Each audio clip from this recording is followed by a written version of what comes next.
What's up, fellow lords of gaming, and welcome back to the channel. We're jumping in with some Black Desert Online content. I know it's been a while, guys, but I'm getting back into the swing of things.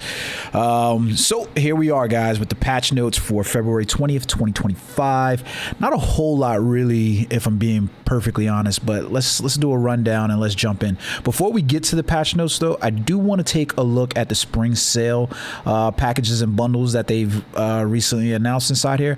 So we do have the package and bundles. I'm really pissed about this because I'm trying to get my wife into playing the game, and I do mean just, like, purchase the game for her at the full price, and here we get the reduction for the packages, the game passes, basically nearly half the price at this point. I'm just so upset, but it happened anyways. They also have the bundles basically in here. They're decreased in terms of their A-coin prices by about half. So if you're looking to try to get anybody into Black Desert currently, this is the perfect opportunity. If you jump on Steam as usual, the base version of the game is selling at 99 cents right now, so that's probably one of the better deals to basically get access to Black Desert currently with the Traveler's Edition. Now, I do say, like, the Conquerors and the Explorer packages do have some things in there that will help you get ahead in the game, but, you know, up to you on whether or not you want to jump in those. So nevertheless, there we go with those. Next up, guys, Duskwing. So don't forget that Duskwing is still currently in the game. I think if you have the horn, if you haven't done the quest yet, you've got roughly about 7 more days left before this event ends for the 27th. So get your mount and get Duskwing. I'm about to take this dude and see if I can cross the Great Ocean and go to Seoul. Let's see if it works. I just want to know if it works.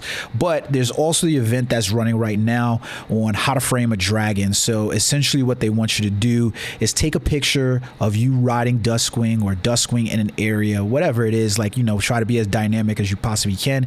And they're going to select 10 people. 10 of those people are going to receive a Young Azure Dragon box. Everybody who participate is going to receive a Dragon's Blessing bundle. So that's a good event that's basically going on inside the game. They have the heart-pounding adventures with Duskwing as well. So this is a really, really cool event, I think, in my opinion. Let me pull this up on screen so that way you guys can get a good look at this.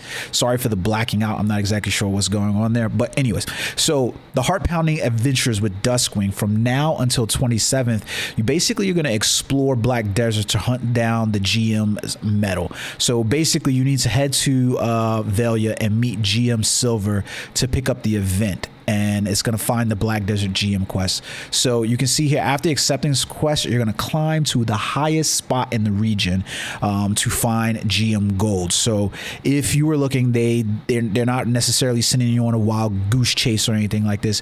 So find GM Silver, and then basically if you're in these regions right here, you can see, so Barhan Gateway, he'll be there, Shurikan Necropolis, and then we also have near Iton and then Evergart Falls. So all you have to do, go over those locations, spot him, take a screenshot. They even give you some tips on how to take screenshots and things like that, and, you know, basically you're gonna go upload those into the photo gallery, and then everybody during the event will receive the Dragon King's, I can't say that word, I don't want to butcher anybody's language, Hangon wine, and then the Dragon's Blessing bundle. So you can see you can only claim the event, the GM's medal, once, and they're not going to be given out more than once. So with the actual Black Desert GMs, this is going to be the time that they set up. So they set up this adventure. Let's gather and take to the skies on Duskwing. So this is the tour dates right here. So February 25th from 3 p.m. to 4 p.m. from 6 p.m. to 7 p.m. Eastern time if you're looking at joining inside there. So good times ahead for all of those.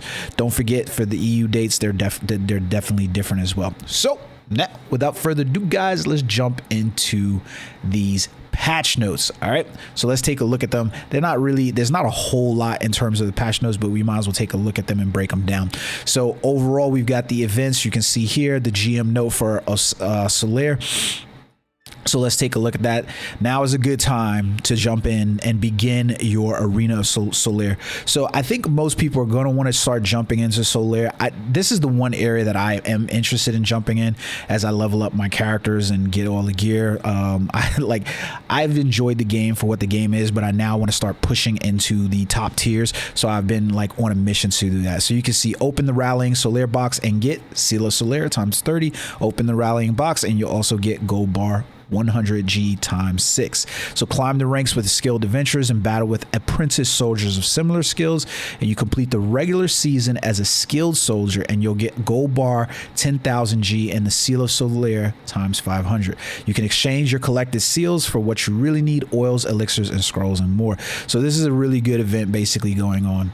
It doesn't require any extra prep because it's basically preset for you. So like jumping inside the Arena Solaire, you basically choose your class, your skill add-ons, and everything else like that. They're presets, and you basically can jump in and do some battle. I think this is probably the best iteration of PvP in this game, is just to even out the playing field and make it all about the skills with the characters and try to rise. It should have been what it was from the very beginning, right guys? So anyways, it's there overall. All right, guys. Don't forget that we still have the Snowfall Crasher Slopes event that's basically in the game. I think this is a permanent thing now, so do you dare. The special obstacle course, excuse me, I can't speak, is in Odalita. So basically go over there from now to February 27th. Londo will remove the obstacles after the above period, so you have to participate in this event now. So you can see you can do it with the GMs as well on February 26th from 1500 to 1600. I think that's 3 o'clock to 4 o'clock. PST, and from 6 o'clock to 7 o'clock EST. So take a look at those. Rush for the powder record. I like that they added this event inside here. Too bad I missed out on my snow gear and stuff like that. So don't forget about the heart pounding adventures with Dustwing. We already went that, and we already talked about the spread your wings and capture the moment event as well for event number 2. We do have some additions and some improvements for some of the character classes. So Meiwa, Ninja, Mystic, those characters are basically receiving some bonuses. I don't play either of these characters. I rarely play female characters, and I haven't touched my ninja in so long. I mean years since I touched my ninja, so I couldn't speak to the efficacy of these changes to the characters. So take a look. War of the Roses, they've improved the system so that when the leading guild is setting up platoons, the mouse scroll no longer returns to the initial position. So these are just some straight up UI changes. You can see here they changed the reward item when apprentice soldiers rank score 401 to 800 achieve victory to a Rallying Solaire box.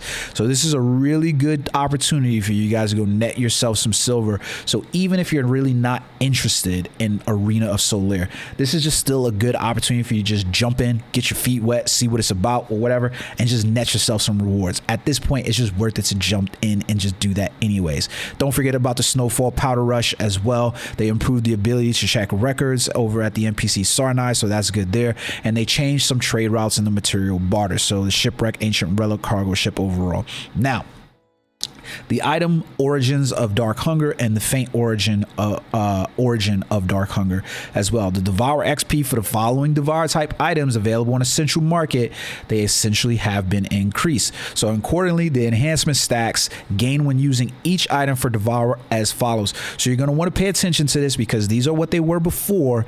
These are what they are now. So these obviously become a lot more worthwhile in terms of increasing those enhancement stacks. I am only now, after 10 years of playing Black Desert, really getting into the fail stacking. My normal method to gaining pretty much most of my gear, you can see it over here to the right of the screen. Most of my gear, my boss gear that was at 5, pin, and all of those weapons, I did all of that by just grinding, getting the silver, and then paying for it, because I just absolutely deplore, to be honest with you, Black Desert's their gear grind system with the fail stacking. I think it's probably one of the most off-putting systems in the game. You already have me grinding for materials and things like that, and then you add a fail chance on those things. I think is one of the things that they really do need to revamp. It's become such a moniker of the game though that I don't really know how they get around, changing those. But realistically, I think, like, you know, when I introduced the game to a great many people, whether it was my ex-wife, her husband, or my friends that I go to the gym with, or my wife, that has been the single most commented statement about Black Desert is this fit. They're like, oh hell no, I'm not engaged in this, I'm not doing it. They don't like the fail stacking system. I don't have a problem with grinding for things, but don't add a fail system inside the game where it's a game of chance. I don't think people quite enjoy that.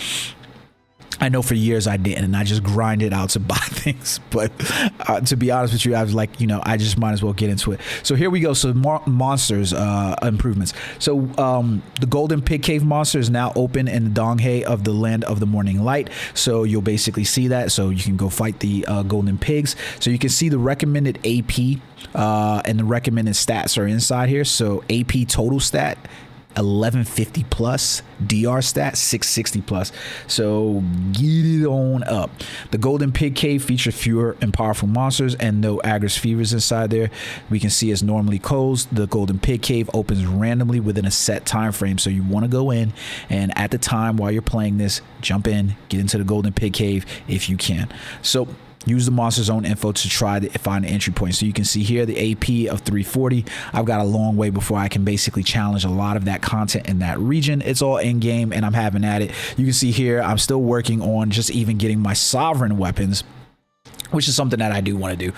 But, you know, like I said, I'm a little bit of a ways off on it, so we'll see what happens. So the Golden Big Cave, the monster loot, you can see the faint origin of Dark Hunger, the Wand Bond, Dawn Crystals, the Kaffir Stones, Ancient Spirit Dust, and the Shattered Treasures you can also get. So you can see all of the items. When you defeat the Golden Pig, you'll get the treasure chest and all of those loot items. I'm pretty sure everybody's hoping to get that gold bar 1000G. So take a look at it. So we also see here that the Golden Pig Cave, the special loot or the rare treasures, only one adventurer can claim the rare treasures while the cave is open across all servers. Once claimed, the cave closes. So you can see here is Essence of Dawn times 100, the rare chest, obtaining a specific tech accessory, junk loot, and then the gold bars are basically in there. So, you know, if you get the loot, you get the loot. It's like the lotto basically inside there. So we got Crescent Shrine, Decia's Lantern. They reduce the range that stuns other Crescent Shrine monsters when the Argos Obsidian energy is destroyed, and to fix the issue where the message was not displayed when the Argos Obsidian energy was spawned. So the Black Shrine, Donghae, Solo, they fixed the issue where the hit detection of certain attack mechanics of the Sangoon Calamity 8, 9, and 10 was sometimes unnatural. I never made it to 8, 9, and 10. I made it to like 6, I think it was 6 or 7. They improved the surface quality of some of the backgrounds and things like that in the game. So you can see like they're showing you like some of the details and textures that they've basically improved overall to the game. Listen, this game, I don't care what game you have on the market, MMO, whether it's the newest one to the race, Throne and Liberty, or whether it's like some of the oldest one. This game has some of the best visuals overall.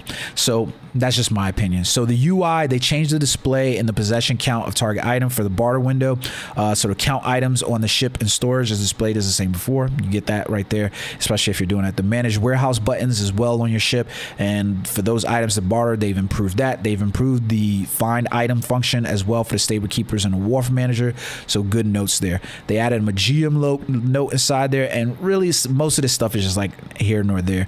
And then they had some of the things where they modified, and this is like a bunch of things. I went through some of these and I don't necessarily really think of anything as important, but that's everything currently going on in Black Desert. Like I said, not a huge patch for the game this week, but nevertheless, they are moving forward on promises that they have. The one thing that I would like to see them address is the community feedback on Duskwing specifically. I think a lot of people are, you know, now that we've gotten to experience him, I don't think that people are really ecstatic about having to go through PvP in order to obtain him. It's a very nice mount, very nice way to get around in the game. He has a nice flight range. I am going to fly him across, like I said, I want to fly him across the Great Ocean to see if I can make it over here. I don't think that he will, at least not with some stops, but I'd be surprised if he does. But you know, if stranger things have happened. But Duskwing is in the game, so again, don't forget, it's a simple stop over here up to Kron's castle, so that way you can net him, and then he basically becomes a really nice maneuver movement mechanic inside the game. He doesn't do any special damage or anything, but I love seeing other Duskwings fly overhead. I wish they would just impose the character into the game as another type of mount that's just accessible for everyone, especially since he's not doing anything. It's just a movement mechanic inside the game. And then basically sold us you know, skins and things like that to, you know, mount packages and stuff like that to, you know, kind of tailor and make our Duskwing unique to us, because it'd be really cool if I had a black Duskwing, right, and I could dress him up in, like, you know, combat armor and stuff like that. Just saying, guys, there's ways you can make money from this, and I'm pretty sure those are down the road, but I think you'd have more accessibility if this wasn't locked behind certain windows. So let me know what you guys think in the comment section below. I really hope that you guys are enjoying the content that I'm bringing. I'm sorry I've been away for so long, but you know, real life happens. Until next time, guys, peace.